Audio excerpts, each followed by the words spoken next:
Zacharie, chapitre 4. L'ange qui parlait avec moi revint, et il me réveilla comme un homme que l'on réveille de son sommeil. Il me dit, « Que vois-tu » Je répondis, « Je regarde, et voici, il y a un chandelier tout d'or, surmonté d'un vase et portant 7 lampes, avec 7 conduits pour les lampes qui sont au sommet du chandelier.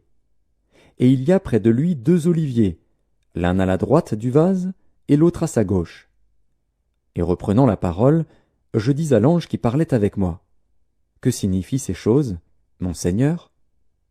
L'ange qui parlait avec moi me répondit, « Ne sais-tu pas ce que signifient ces choses ?»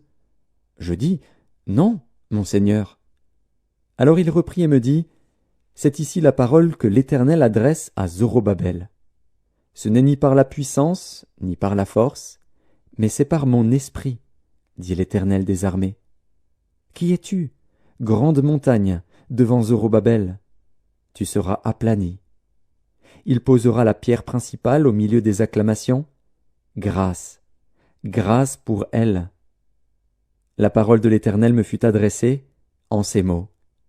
Les mains de Zorobabel ont fondé cette maison, et ses mains l'achèveront. Et tu sauras que l'Éternel des armées m'a envoyé vers vous. Car ceux qui méprisaient le jour des faibles commencements se réjouiront en voyant le niveau dans la main de Zorobabel.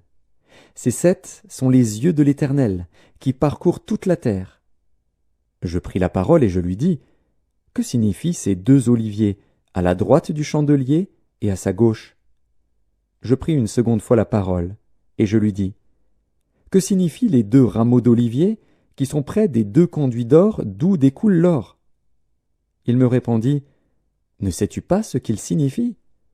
Je dis, « Non, mon Seigneur. » Et il dit, « Ce sont les 2 oins qui se tiennent devant le Seigneur de toute la terre. »